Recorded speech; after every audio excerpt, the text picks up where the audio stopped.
তো আসসালামু আলাইকুম সবাইকে। এই ক্লাসে আমরা দেখবো অধিবৃত্ত। এবং অধিবৃত্ত ক্লাস দেখার আগে তোমরা আগে যে দুইটা ক্লাস আছে পরাবৃত্ত এবং উপবৃত্ত, ওই দুইটা ক্লাস অবশ্যই দেখে আসবা, তাহলে এটা বুঝতে আরো সুবিধা হবে। তাহলে আমরা প্রথমে দেখি অধিবৃত্তের নর্মাল জিনিসটাকে বুঝি। অধিবৃত্ত হইলো, দেখো,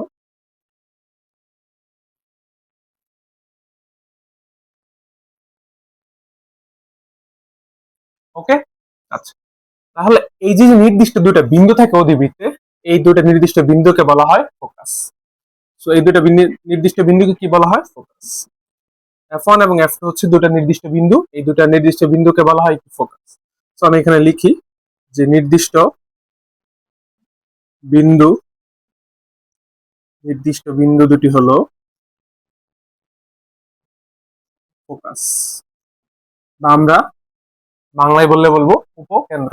আচ্ছা, এইবার দেখো, এই যে যে দুটো ফোকাস, তাদের যে মধ্যবিন্দু, তাদের যে মধ্যবিন্দু সি, সেটা হলো কেন্দ্র। তাহলে ফোকাস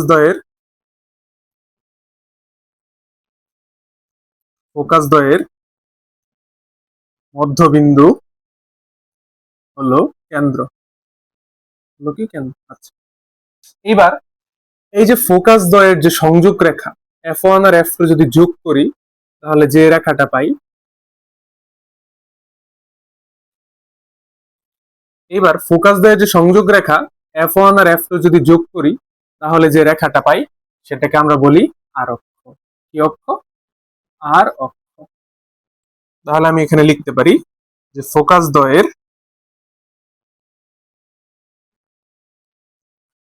দ্বয়ের সংযোগ রেখা হলো আর অক্ষ। খুবই ইম্পর্টেন্ট এগুলো বোঝা। এবার আর অক্ষের সাথে লম্ব এবং কেন্দ্রগামী, এটা কি আমার কেন্দ্র না? এই ফোকাসের মধ্যবর্তী দুটো বিন্দু কেন্দ্র না? তাহলে আর অক্ষের সাথে লম্ব এবং কেন্দ্রগামী, তাহলে এই যে এরকম একটা রেখা পাবো, যেটা কেন্দ্রগামী এবং কি আর অক্ষের সাথে লম্ব, এটাকে আমরা বলি হচ্ছে অনুবন্ধী অক্ষ। অনুবন্ধী অক্ষ। তো একটা হচ্ছে আর অক্ষ, আরেকটা কি? অনুবন্ধী অক্ষ। আমাদের যেমন হচ্ছে উপবৃত্তি ছিল কি? বৃহদাক্ষ ক্ষুদ্রাক্ষ, এইখানে আছে কি? আর অক্ষ এবং অনুবন্ধী অক্ষ। ঠিক আছে। আচ্ছা, এইবার শীর্ষ কি? দেখো, এই যে অধিবৃত্ত, এই যে অধিবৃত্ত, এই যে একটা অধিবৃত্ত, এই যে অধিবৃত্ত গুলা আর অক্ষকে যে দুটা বিন্দুতে ছেদ করে না, তাদেরকে বলা হয় শীর্ষ।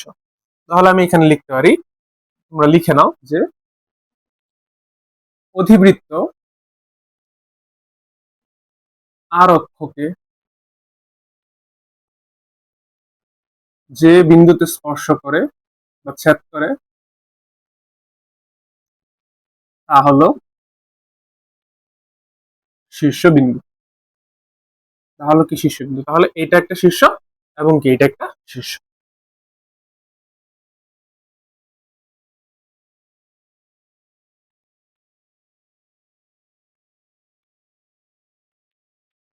তাহলে এটাকে আমরা বলি এ, এটাকে বলি কি? এ প্রাইম। দুটা শীর্ষবিন্দু। আচ্ছা, এবার দ্বিকাক্ষ কই থাকবে?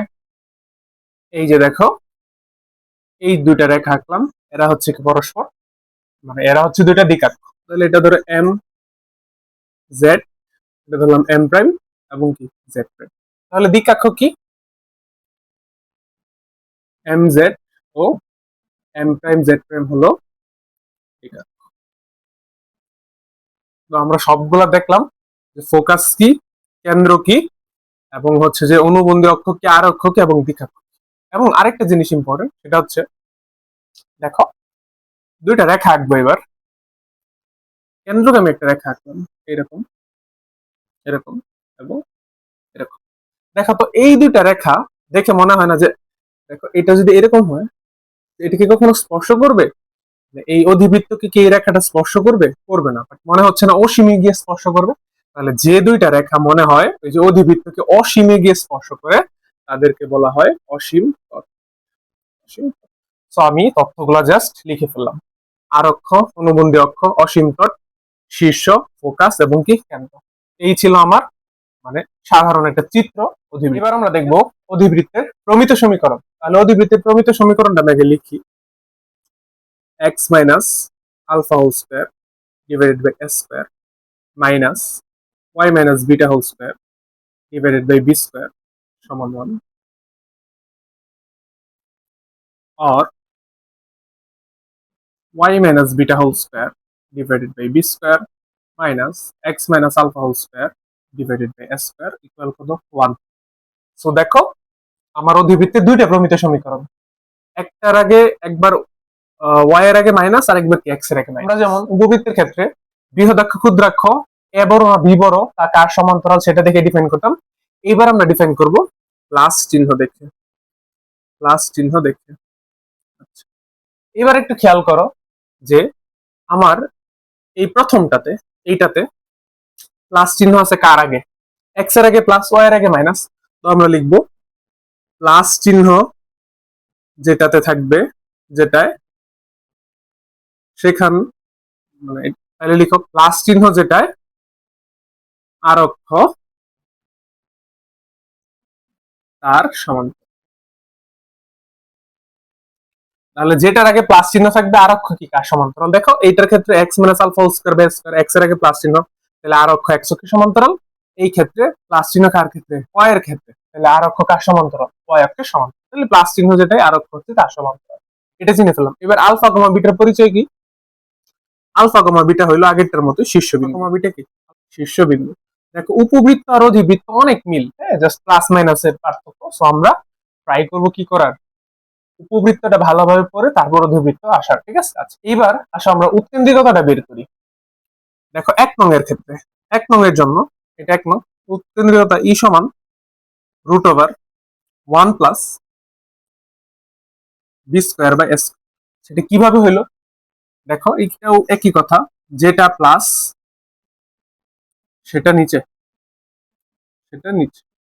দেখো তো প্লাস কোনটা এখানে, এক্স মানে এ প্লাস না, এই জন্য স্কয়ার নিচে, বি স্কয়ার কি উপরে। এবং উপবৃত্তের সাথে পার্থক্য কই, উপবৃত্তে এখানে ছিল কি মাইনাস, এখানে ছিল কি মাইনাস, বাট এটারে কি হবে, এখানে কি হবে প্লাস। তাহলে বলো তো দুই নং এর ক্ষেত্রে আমার কি হবে, দুই নং এর ক্ষেত্রে আমার উৎকেন্দ্রিকতা কি হবে, ই সমান রুট ওভার 1 প্লাস, বলছিলাম যেটা প্লাস সেটা নিচে, কোনটা প্লাস, বি স্কয়ার প্লাস, তো কি হবে বি স্কয়ার হবে নিচে, উপরে হবে কি। এই হচ্ছে আমার উৎকেন্দ্রিকতা, ঠিক আছে। এইবার উপবৃত্তের মতোই এর পরিচয় কি, দেখো কেন্দ্র থেকে, কেন্দ্র থেকে শীর্ষের দূরত্ব, কেন্দ্র থেকে শীর্ষের দূরত্ব হলো আর বি। এখন তোমরা বুঝতে পারতেছো এ কখন, যখন আর অক্ষ এক্স অক্ষের সমান্তরাল, আর যখন বি কখন, যখন আর অক্ষ ওয়াই অক্ষের সমান্তরাল। আবার কেন্দ্র থেকে উপকেন্দ্রের দূরত্ব এই আর বিই। আবার কেন্দ্র থেকে দ্বিকাক্ষের দূরত্ব, আগেরটার মতো উপবৃত্তের মতো, দ্বিকাক্ষের দূরত্ব এ বাই ই আর বি বাই ই। এগুলো কিন্তু মুখস্থ করার কিছু নয়, জাস্ট বুঝে বুঝে মনে রাখলেই হয়েছে, ঠিক আছে। তাহলে আমাকে বলো যে এক নং চিত্র থেকে আর অক্ষ কার সমান্তরাল, কার আগে প্লাস, এক্স এর আগে প্লাস, তাহলে আর অক্ষ এক্স অক্ষের সমান্তরাল। আমি একটু লিখে রাখি যে এটার ক্ষেত্রে আর অক্ষ, এটার ক্ষেত্রে আর অক্ষ এক্স অক্ষের সমান্তরাল, এবং এটার ক্ষেত্রে আর অক্ষ কার সমান্তরাল, কার আগে প্লাস, ওয়াই এর আগে প্লাস। সো আর অক্ষ ওয়াই অক্ষের সমান্তরাল। এবং বাকি যেগুলো আছে উপবৃত্তের সাথে যেভাবে তথ্যগুলা বের করছিলাম সবগুলা কি হবে, একদম সেমই হবে, ঠিক আছে। আচ্ছা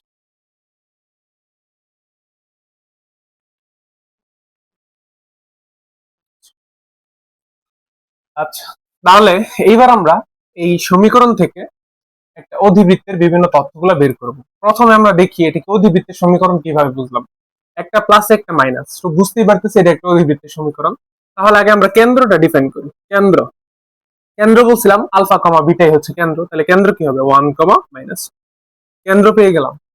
এইবার এবার কি বের করব, এবার আগে দেখবো আর অক্ষ কার সমান্তরাল, বলছিলাম যার আগে প্লাস আর অক্ষ কি হবে তার সমান্তরাল, তার আগে প্লাস, এক্স এর আগে প্লাস, নয় এর আগে plus, x minus 1 whole square divided by এখানে আছে কি 4 square minus y plus two whole square divided by three square সমান 1। তাহলে কার আগে প্লাস? এক্স এর আগে প্লাস।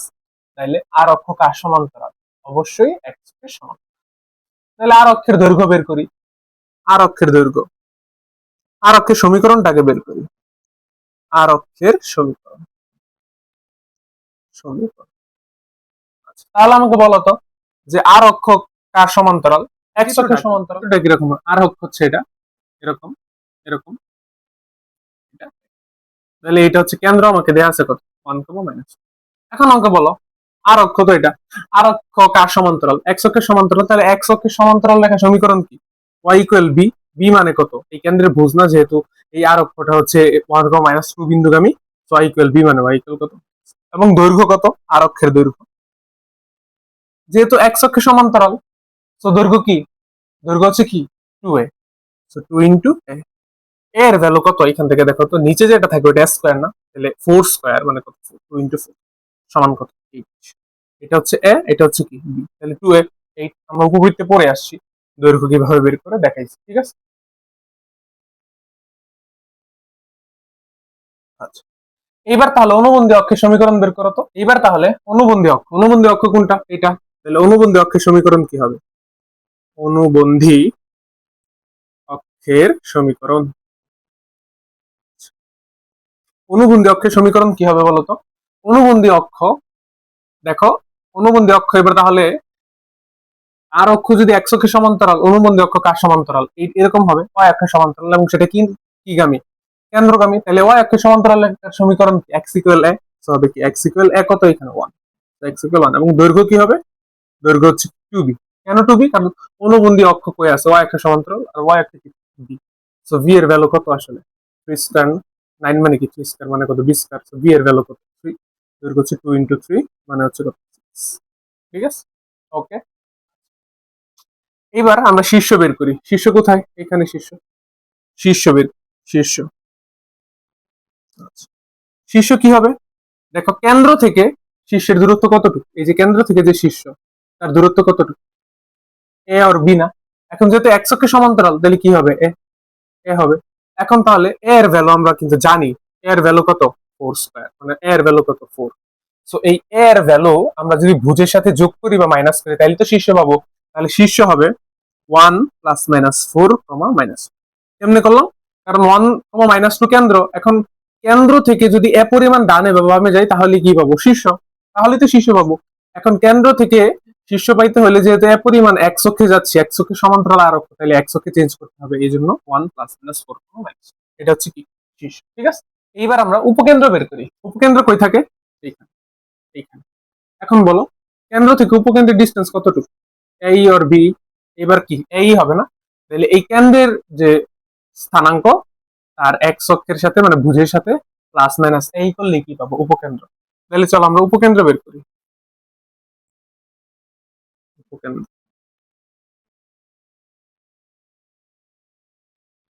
উপকেন্দ্র হচ্ছে প্লাস মাইনাস এই ইয়া হবে। এখন তাহলে আমরা তো এ জানি, বি জানি, মানে এই তো জানি না, এই কি হবে? এ ইন্টু ই হচ্ছে কি? উৎকেন্দ্রিকতা। তাহলে 1 plus b square by s. কেন? এ স্কোয়ার নিচে, যার আগে প্লাস সেটা নিচে। তাহলে এ কত? এর ভ্যালু আমাকে দেওয়া আছে 4 into 1 plus b square by square মানে কত? 9/16। আর উপরে কত? রুট হবে। তো এটা ক্যালকুলেশন করলে কত পাই? আমরা পাই 5।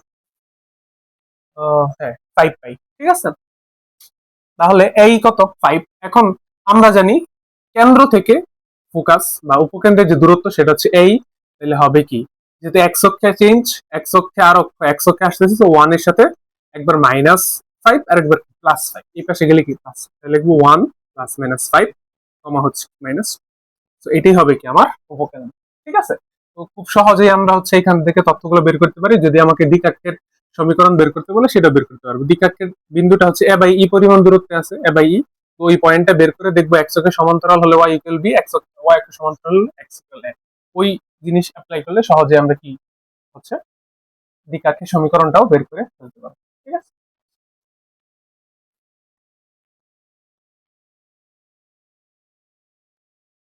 ওকে।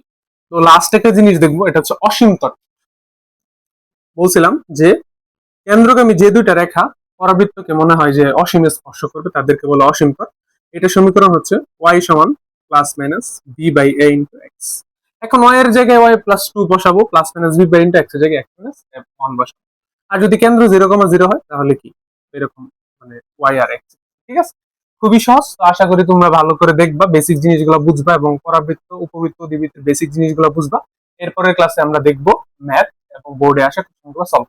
ঠিক আছে।